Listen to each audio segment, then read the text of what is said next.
The morning light cut through the curtains like a blade. Maya Carter opened her eyes slowly. Her head was pounding. The sheets beneath her were not hers. The ceiling above her was not hers. Nothing in this room was hers. She turned her head. A man was sleeping beside her. Korean, tall, bare-shouldered, and on his left arm a tattoo. A red dragon coiled from elbow to wrist, eyes carved in black ink. Maya stopped breathing. She knew that dragon. Every newspaper in New York had printed it for the last 6 months. The red dragon. The mark of the man who had taken down 4 crime bosses in Manhattan without leaving a single witness alive. On his right shoulder, just above the collarbone, there was a scar. An old bullet wound healed badly. Maya's heart slammed against her ribs. She had slept with the most dangerous man in New York. She slid out of the bed without a sound, pulled on the white wedding dress she should have worn at her own wedding the night before. Her engagement ring was still on her finger. She slipped it off and left it on the nightstand. Then she ran, down the hallway, down the stairs, out into the cold November morning, barefoot, holding her heels in one hand. She didn't look back. She didn't know that her student ID had slipped from her pocket and was lying on the floor beside the bed. She didn't know that the man behind her would find it. 1 month later, Maya walked into the first class of her new semester. Biology lecture hall. 3rd row by the window. She opened her notebook. The door at the front of the room opened. The new professor walked in. It was him. Before we go any further into this story, drop a comment below telling me where you're watching from and what time it is in your city right now. I want to know who's listening tonight. And if you've ever been betrayed by someone you trusted, type a single word in the comments "survived," because that's what this story is really about. A woman who survived. Hit that subscribe button, turn on the notification bell, and stay with me. Because what happens between Maya and Han Ji-hoon over the next 30 minutes is going to break your heart, fix it, and break it again. Let's begin. 6 weeks earlier. The Plaza Hotel ballroom was glowing. 300 guests, crystal chandeliers, white roses imported from Ecuador, a string quartet playing Pachelbel by the entrance. The Whitmore family had spared nothing for their only son's wedding. Upstairs in the bridal suite, Maya Carter stood in front of a tall mirror. Her wedding dress was simple. Ivory silk. No lace, no diamonds. She had refused everything Chase's mother tried to put on her. Maya was a scholarship student at NYU School of Medicine. She had grown up in a 2-bedroom apartment in Atlanta, Georgia. She was not going to walk down the aisle dripping in money that wasn't hers. Her phone buzzed. Mom. Baby. Mama. Your daddy and I are watching the live stream from home. We can see you on the screen right now. Lord Maya, you are so beautiful. Mama, don't cry. I'm not crying. Your father is crying. I'm just disappointed in him. Maya laughed. Then she felt her own throat tighten. I wish you were here, she whispered. Baby, the flight from Atlanta was $900. You told us not to come. You said you'd come visit us with Chase next month. I know I said that. Maya, you listen to me. That boy better treat you like the queen you are, or your daddy will be on the next plane. I love you, Mama. I love you more, baby. Maya hung up. She looked at herself in the mirror. 3 years. 3 years she had loved Chase Whitmore. She met him in the cardiac wing of New York Presbyterian, where she was doing her clinical rotations. He had brought flowers to his grandmother every Tuesday. Maya had watched him sit beside that old woman and read her newspapers out loud. She had thought there. That is a good man. That is a man who knows how to love. She believed it for 3 years. She was about to find out she had been wrong for every single one of them. Across town, in a warehouse in Red Hook, Brooklyn, a different kind of evening was happening. Han Ji-hoon stood in the center of an empty concrete room. His suit was charcoal gray. His shoes were Italian. His face was without expression. The man kneeling in front of him was crying. Boss, please, I have a daughter. Han crouched down so they were eye to eye. You had a daughter when you took the money from the Iron Hand. You should have remembered her then. Boss, you know what comes next. I am giving you one mercy. Walk out. Don't run. My men will follow you to JFK. There is a flight to Seoul leaving in 3 hours. Your wife and daughter are already at the airport. Their tickets are paid. New names, new papers. You will never see this city again. If I see your face in New York after tonight, I see it in a coffin. Do you understand? The man wept. Yes. Yes, boss. Thank you, boss. Han stood up. He looked at his lieutenant, a young man named Kang. Get him to the airport, personally. I want eyes on him until the plane lifts. Kang nodded. Han walked out of the warehouse without looking back. In the back of his black Mercedes, his phone rang. Marcus, his friend from Yale, the only American who had known him before the Red Dragon. Hyung, you promised you'd come. Han closed his eyes. Marcus, I just dealt with, I don't want to know. You promised. My cousin's wedding, Plaza Hotel. You said you'd be there for one drink. One drink? One drink? Then you can go back to being whatever it is you pretend you're not. Han almost smiled. Marcus was the only person on Earth who could speak to him that way. 40 minutes. 30. Han hung up. He told his driver to head to the plaza. He looked down at his hands. They were not shaking. They never shook anymore. That was the thing he hated most about himself. Maya was walking down a corridor on the second floor of the plaza looking for the bridal entrance when she heard her fiancé's voice behind a closed door. She stopped. The door was open 3 inches. Chase was inside. So was a woman Maya had never seen, tall blonde in a red dress that did not belong at a wedding. Baby, please, the woman was saying. How can you marry her after everything we— Vanessa, calm down. This is business. Business? My father's company is bankrupt. Did you know that? No? Of course you didn't. We owe $40 million to the Iron Hand. They came to my father 6 months ago and made him an offer. Marry the Carter girl. Get inside her medical school. Her advisor runs the pharmaceutical research lab. The Iron Hand wants what's in those files. Chase? She's a tool, Vanessa. A beautiful black doll for the wedding photos. After the honeymoon, she does what I tell her or I divorce her.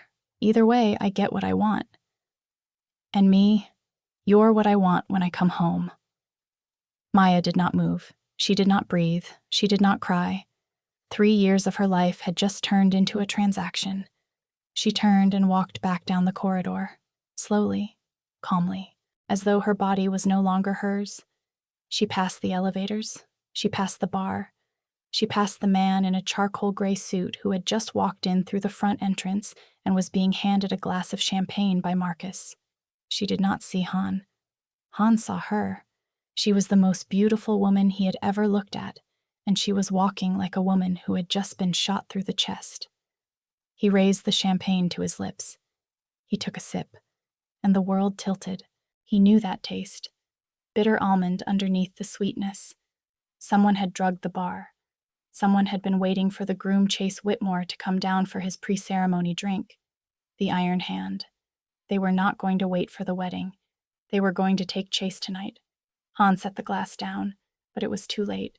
The dose was already in his blood. The room began to spin. Maya was at the end of the hall now, leaning against a wall, her eyes empty. Han stumbled toward her without knowing why. Maya felt a hand brush her shoulder. She turned. A Korean man was standing in front of her. Tall, charcoal suit. His pupils were too wide. He was breathing through his mouth. "I'm sorry," he said. His voice was low and slow. "I think someone put something in my drink. I shouldn't be near anyone right now. I'm trying to find the door." Maya looked at him.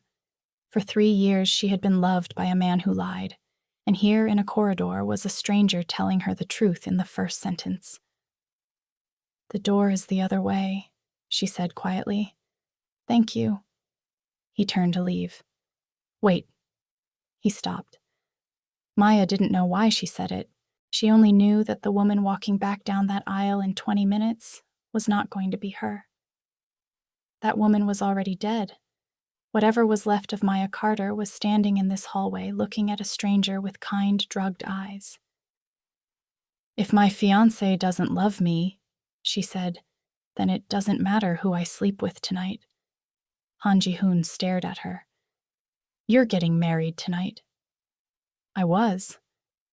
I'm not the man for this. I'm half a body right now. I can't even drive." "Good," Maya said. "Neither can I." She took his hand. The hotel room was on the 18th floor. What happened between them was not what the tabloids would later imagine. Han, even drugged, was careful. He asked her 3 times if she was sure. He asked her if she had done this before. When she said no, his face changed, but he did not stop because she did not want him to stop. She wanted to feel something other than the inside of that corridor. Afterward, she lay against his chest and listened to his heartbeat slow. "What's your name?" she whispered. "Don't ask me that," he said. "If you don't know my name, you can pretend tomorrow that none of this happened." She fell asleep before she could ask again. When the morning light came, Maya woke first. She saw the dragon. She saw the scar. She understood what she had done, and she ran. Han woke an hour later. The bed was empty. On the floor by the nightstand, a thin plastic card glinted in the sun. Maya Carter, NYU School of Medicine, Year 3. He picked it up. He looked at her face on the photograph, and for the first time in 11 years, Han Ji-hoon felt something he had thought was permanently dead inside him: hope. 1 month later. Maya sat in row 3 of the Silberman Lecture Hall by the window, where the morning light came in clean and yellow. Her notebook was open. Her pen was uncapped. Her best friend, Cece Williams, slid into the seat beside her, pulling her braids over one shoulder. "Girl, I just walked past the new bio professor in the hallway. Korean, tall, suit so sharp it could cut. Why didn't you tell me NYU was hiring out of GQ magazine this year? Cece, please? I'm serious. Half the girls in the front row are wearing lipstick to a 9 a.m. lecture for science. You're a law student. Why are you even in this class? Auditing, stress relief." The door opened. Han Ji-hoon walked in. Black suit, white shirt, no tie. He set his briefcase on the desk and turned to write his name on the board. Han Jae Lee. A fake last name. He turned around. His eyes scanned the room from left to right. 12 seconds. Maya counted them. His eyes landed on her face. They did not stop. They did not flicker. He looked at her exactly as long as he looked at every other student. Then he opened his book and began to lecture. Maya could not breathe. Cece whispered, "You okay? You look like you saw a ghost." "I think I did." He found her after class. She was in the empty stairwell. She had run there to throw up, but her body had betrayed her, and instead she just sat on the step breathing. Footsteps came down from above. "Miss Carter." She did not look up. "You forgot something the morning you left." Her student ID landed gently in her lap. Maya stared at it. "I lost that," she said, "weeks ago." "Stop lying to me," Han said. His voice was not angry. It was tired. "Please, I have been looking for you for 32 days. She looked up at him then. He was no longer the drugged stranger. He was a man in a tailored suit who knew exactly who he was, and exactly who she was, and exactly what had happened between them. "Why?" she whispered. "Because that night meant something to both of us, and because you ran before I could ask your name." 2 days later, Maya stood in the bathroom of her dorm at 6 a.m., holding a plastic stick with 2 pink lines on it. Cece was sitting on the closed toilet, eyes wide. "Maya." "Don't say it." "Maya." "Cece, I swear to God." "What are you going to do?" Maya looked at the stick, then at her face in the mirror, then at the stick again. "I'm going to go to class," she said. "That's not a plan." "It is today." That afternoon, Maya took a cab home from a checkup at Mount Sinai. The driver took her through Koreatown because the FDR was closed. Two black SUVs were parked in the middle of 32nd Street, blocking traffic. A ring of men in dark suits stood around them, Korean, silent. Hands folded. The back door of one SUV opened. Han stepped out. He was no longer her professor. He was no longer the man in the stairwell. He was speaking quickly to a man twice his age who was bowing as he listened. One of the suited men turned his head and called across the circle, "Boss, 2 minutes." Maya's cab inched past. She saw him for exactly 4 seconds. 4 seconds was enough. She knew then what the dragon had meant. She went to his office that night. She did not knock. She walked in. She closed the door behind her. "I'm pregnant," she said, "and I know what you really are." Han set his pen down very slowly. For a long time he did not speak. Then you have 2 choices. I will pay for whatever you want if you don't want this child. Or you marry me, and I protect you both with everything I have for the rest of my life. Maya did not cry. She did not sit down. "I don't need a man to save me," she said. "I am a med student. I have a scholarship. I have a mother in Atlanta who would raise this baby with me if I asked. So tell me one thing, Han. Why should I marry the man who runs the Red Dragon?" He stood up. He walked around the desk. He stopped 3 feet from her. "Because I never wanted to be that man," he said quietly. "My father was. He made me one when I was 19 years old. The one promise I made myself was that I would never bring a child into this world. And now you are carrying mine, so I will spend the rest of my life trying to leave it. For you, for this baby, whether you marry me or not." Maya looked at him for a long time. "I'll marry you," she said, "on 3 conditions." "Name them," Han said. Maya counted on her fingers. 1. We sign a legal contract. If you ever betray me, every dollar you own transfers to my name automatically. I want my lawyer to draft it, not yours. Done. 2. You begin pulling out of the Red Dragon. I don't care how long it takes. 12 months. 24. I want a written exit plan, and I want to read it before I sign anything. Done. 3. Our child never knows what you were. Not one word. Not ever. Han was quiet for a long moment. That one, I cannot fully promise. The world is the world. But I will spend my life trying to make it true. Maya nodded once. Then I'll marry you. They went to City Hall the next afternoon. No dress, no flowers. Maya wore a wool coat over a plain gray sweater. Han wore the same black suit he taught in. On the steps outside the building, a small girl was selling carnations from a plastic bucket. Han bought every flower she had, gave her $100 bill, and pinned a single white carnation to Maya's lapel. The clerk married them in 4 minutes. In the car afterward, Han took out his phone and photographed their marriage certificate. He sent it to a contact saved as mother. Maya watched him. "You're not hiding this," she said quietly. "Why would I hide my wife?" She did not have an answer. The penthouse was on the 60th floor of a glass tower above Columbus Circle. A man in a black suit bowed as Maya stepped out of the elevator. "Mrs. Han." Maya stopped walking. She had never been called that. She did not know yet whether she liked it. Han showed her the apartment. 3 bedrooms, a library, a kitchen that opened onto a terrace facing the park. He told her she could redecorate anything she wanted. He told her there were always 2 guards in the lobby and 1 in the hallway, and that none of them would ever look at her face for more than half a second. "They are not for you to be afraid of," he said. "They are for everyone else." That night, he made her dinner. Kimchi jjigae. He told her his mother taught him when he was 9. She ate 2 bowls. His mother arrived from Seoul 4 days later. She was 64, sharp-eyed in a cream silk hanbok.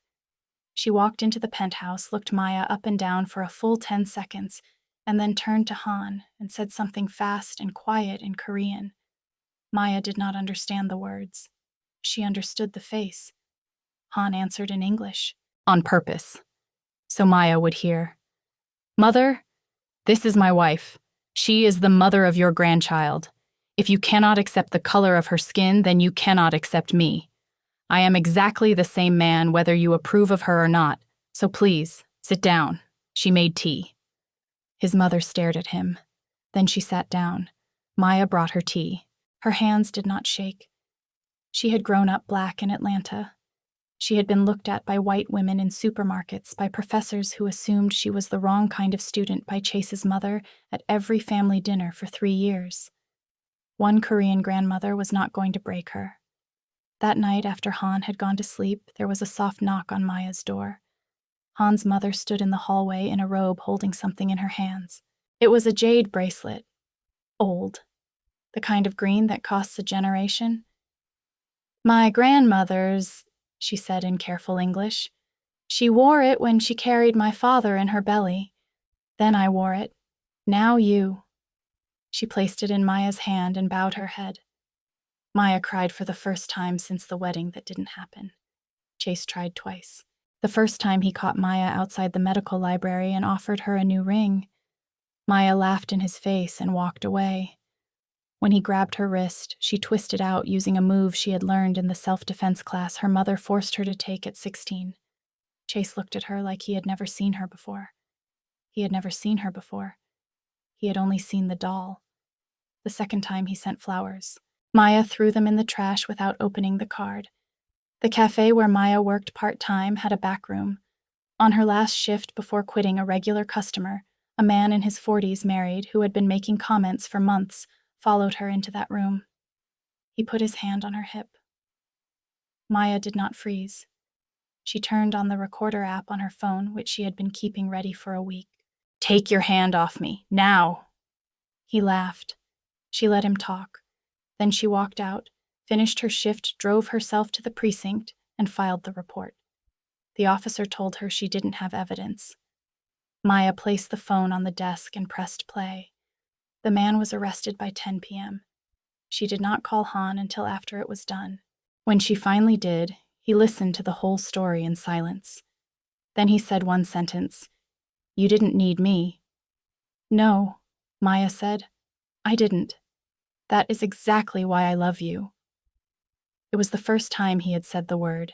He said it like a fact, like gravity. Her parents flew up the next weekend. Her father was a retired Army sergeant. He shook Han's hand and held it 3 seconds longer than necessary, looking into his eyes the entire time. I have seen men with those eyes before, he said quietly. Men I served with. Men who killed people. Han did not look away.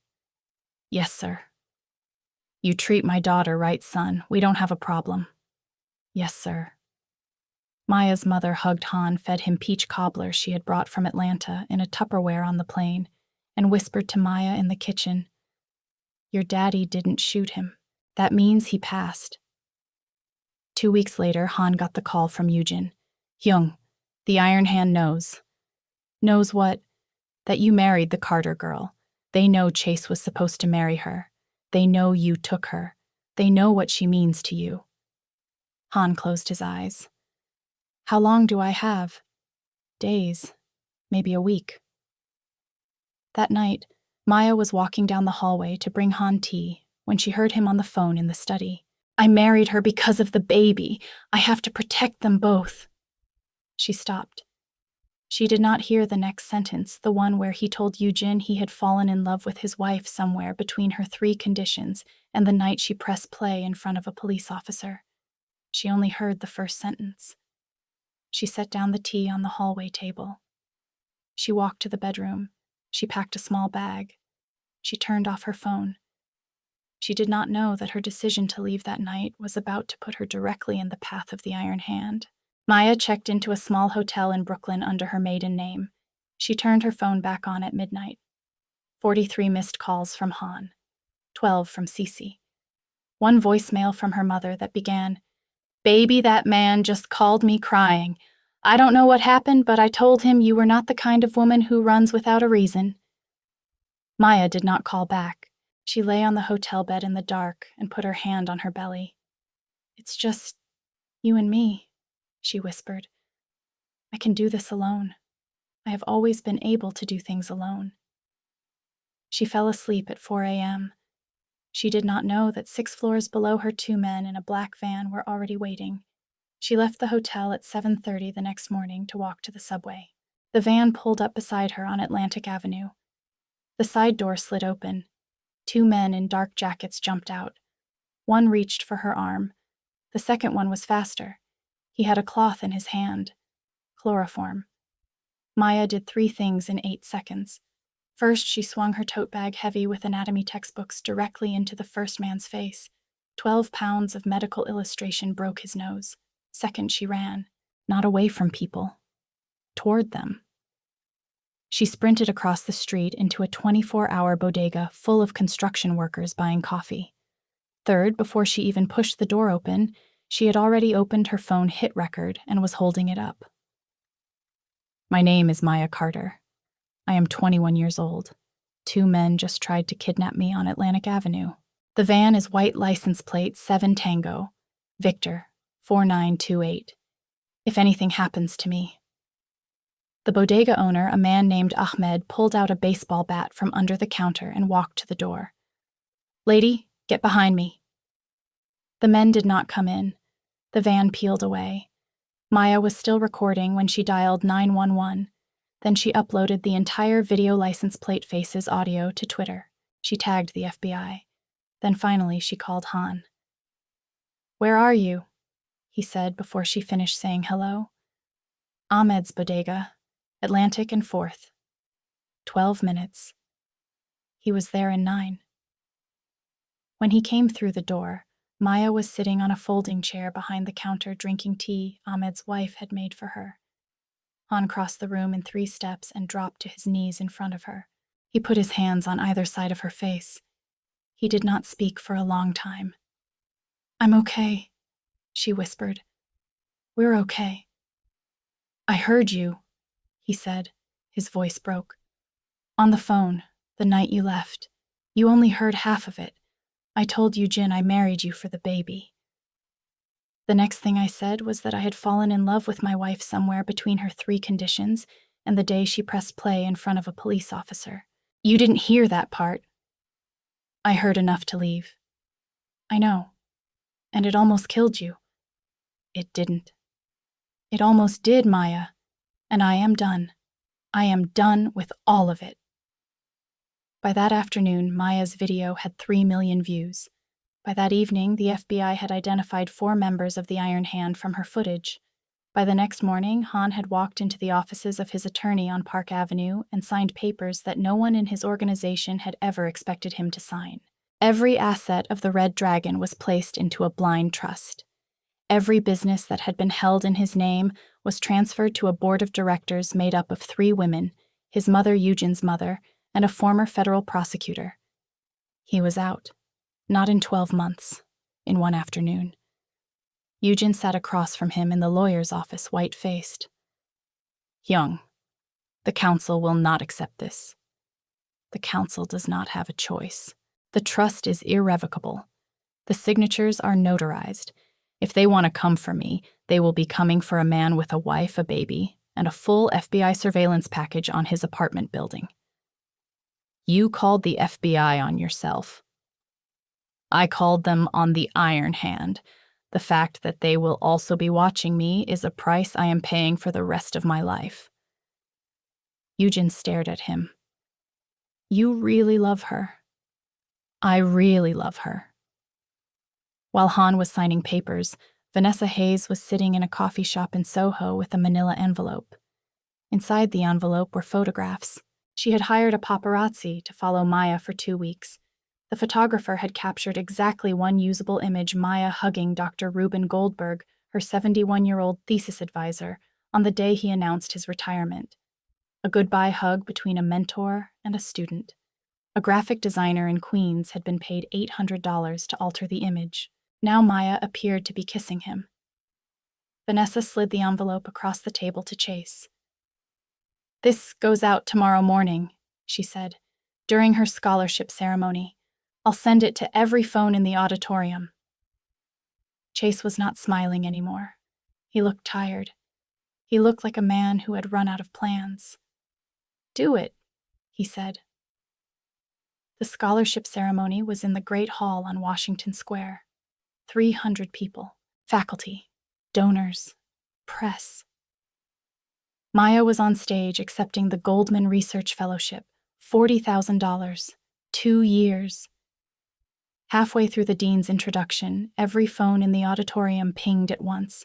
The whispering started in the back row and rolled forward like a wave. Then Vanessa stood up in the third row. "Look at her," she said loudly. "Pregnant before marriage, sleeping with old men for grades, and she gets a scholarship." The dean froze. Maya did not freeze. Maya took the microphone off the stand. She walked down the steps of the stage. She walked to the front of the audience. She turned around so she was facing the projector screen behind her. "Pull up the photo," she said calmly. "On the big screen, right now." The tech booth hesitated. Maya looked up at them. "I said pull it up. I have nothing to hide. Show the room." The photo went up, 20 feet tall. Maya looked at it. Then she looked at the audience. "I am a third-year medical student," she said. "I have spent the last 6 months studying photographic forensics for a course on falsified medical records. So, let me walk you through this image." She pointed. "The shadow on my face falls left. The shadow on Dr. Goldberg's face falls right. The light source is impossible. The metadata on this file, which my friend in the IT department pulled in the last 40 seconds, shows the image was edited 11 hours ago in Adobe Photoshop. The original file taken at Dr. Goldberg's retirement reception shows a hug. Not a kiss." She paused. "But that is not the most important part. The most important part is this." Cece Williams stood up in the back of the room and held up her phone. She pressed play. Vanessa's voice filled the auditorium, then Chase's voice, discussing how to destroy Maya at the ceremony, discussing the photo, discussing how to make sure she lost everything. Cece had recorded it 3 nights earlier at a bar in the West Village, where she had been pretending to be drunk at the next table. Vanessa went white. Someone in the third row threw a glass bottle at the stage. Cece dove in front of Maya. The bottle hit Cece above the eyebrow. The room exploded. That was when the doors at the back opened and Han walked in. He did not run. He did not shout. He walked straight up the center aisle to where Maya was kneeling beside Cece, pressing a scarf to her friend's forehead. He checked Maya first, then Cece.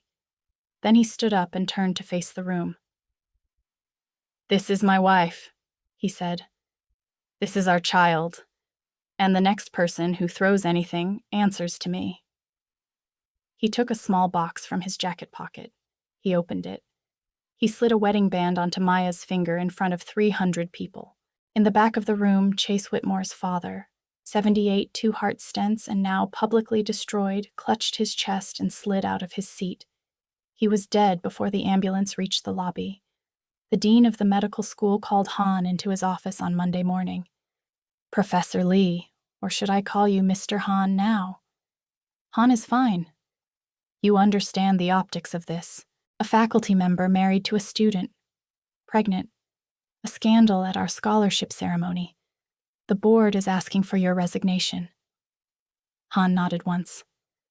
"You can have it before lunch. I was leaving anyway." The dean blinked. I took this position for one reason.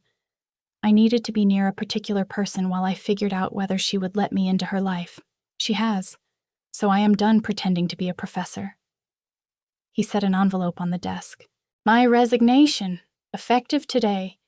My wife will graduate top of her class in 18 months, and I plan to be in the front row when she does. That is the only relationship I have left with this school." He stood up and left. Maya gave birth on a Tuesday in September. 11 hours of labor at Mount Sinai. Han was there for every minute. He did not leave the room except to bring her ice chips. He held her hand. He let her break 2 of his fingers in the second hour and did not say a word. The baby was a girl. Han held her and looked at her face for a long time. Then he sat down on the edge of the hospital bed and cried for the first time in 11 years. "What's her name?" Maya whispered. "Arya," Han said. "Arya Junhan." He bent down and spoke to his daughter in Korean very softly. "아빠가 네오를 위해 이 세상을 더 좋게 만들 거야." Maya did not understand the words.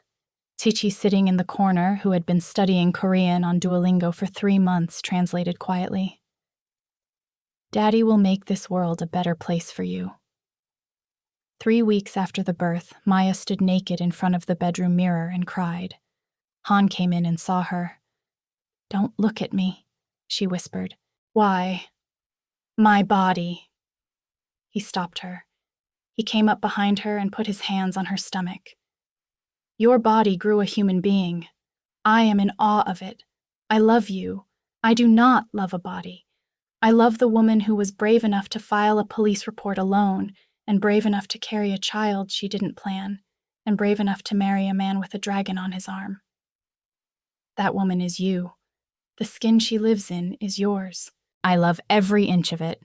He handed her a small jar. "For the marks, if you want them gone. If you don't, that's fine too. They are a map of where you have been." Maya took the jar. She did not use it. 6 months later, the letter from Johns Hopkins arrived. Full scholarship. 2-year surgical research fellowship. Baltimore. Maya read it twice. Then she folded it and put it in a drawer. Han found it that night. "You're not going to tell me I'm not going." "Maya, Arya is 6 months old. I'm not leaving her for 2 years." Han sat down on the bed beside her. "Listen to me. You did not get this far so that motherhood could erase your dream. If you stay, you will resent yourself. One day you will resent me. And one day, Arya will grow up watching her mother give up everything she wanted. That is not the woman I married. That is not the mother our daughter needs to see." Maya looked at him. "I'll come home every 3rd weekend." "You'll come home every 3rd weekend. You'll send me video of her every single day." Every single day. She left for Baltimore in March. The next 5 years were the hardest of her life. In Baltimore, Maya worked 80 hours a week.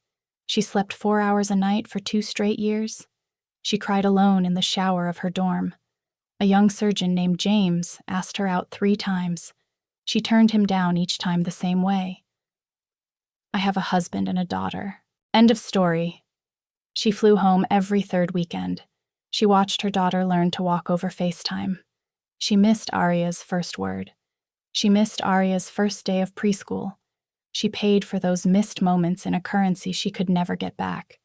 In New York, Han raised their daughter. The man who had run the Red Dragon learned how to braid hair.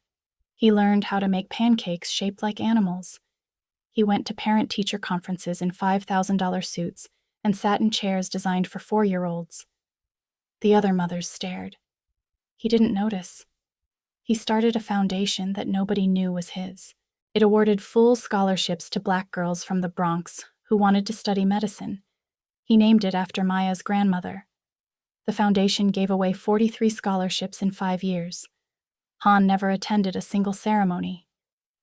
Some nights after he put Arya to bed, he would sit in the kitchen alone and look at the photograph he kept beside his pillow, Maya, 21 years old, holding a newborn Arya. He would look at it for a long time. Then he would go to sleep and do it all again the next day. Maya flew home for good on a Friday in June. Han and Arya were waiting at JFK. Arya was 5 years old. She wore a pink dress. She held a single sunflower.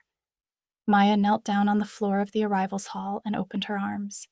Arya did not run. She looked at Maya. Then she looked up at Han. Then she looked back at Maya. Then very quietly she asked her father, "Daddy, is this the lady from the picture you keep next to your bed?" Han knelt down beside her. "Yes, baby. This is Mama. She came home." Arya looked at Maya for a long time. Then she walked forward slowly and held out the sunflower. "Daddy said sunflowers turn to look at the sun," she said. I drew you every day. I turned to look at you. Maya broke.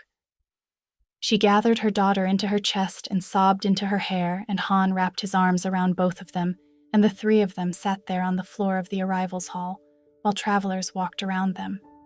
The wedding happened a month later. Hamptons, a small garden, 40 people. Maya's parents flew in from Atlanta. Han's mother came from Seoul. Sishi was the maid of honor. Eugen was the best man. Marcus officiated. Arya walked down the aisle in a small white dress carrying 2 rings on a silk pillow. Han knelt on one knee in front of Maya at the altar. 5 years ago in my office, I told you I would spend my life trying to leave that world for you. I did. Now I want to spend the rest of it with you properly. Will you marry me? Maya laughed through her tears. Han, we are already married. Marry me again? Yes. Arya cheered. They kissed under a sky that was turning purple, and Maya thought briefly of the corridor at the Plaza Hotel 6 years ago, and the woman she had been then. That woman had been broken. This woman was whole. Later on the beach, Arya ran ahead chasing the seagulls. Han held Maya's hand. You know what, Maya said. You were right that night. About what? She smiled. About being afraid. We were both afraid. We did it anyway. So that was Maya and Han. A young black woman from Atlanta, 21 years old on what was supposed to be her wedding day, who instead found herself pregnant by a stranger in a hotel room in Manhattan. A Korean Mafia boss who had spent 11 years believing he was incapable of love. 2 people who had every reason in the world to give up on each other. But here is the question I want you to think about tonight. Did Han save Maya, or did Maya save Han? Because if you watch this story carefully, you saw something quiet underneath all the danger and the drama. Maya never asked to be rescued, not once. She fought off her own kidnappers in 8 seconds. She walked into a police station alone with a recording on her phone. She stood in front of 300 people and tore apart a fake photograph using her own knowledge. She left the man she loved for 2 years to chase the dream she was put on this earth to chase. Han did not change Maya. Maya was already exactly who she was the day they met. Han changed because Maya showed him what a man could be, a man who chooses every single morning to walk away from the person he was and toward the person someone else believes he can become. That is what real love does. It does not save us.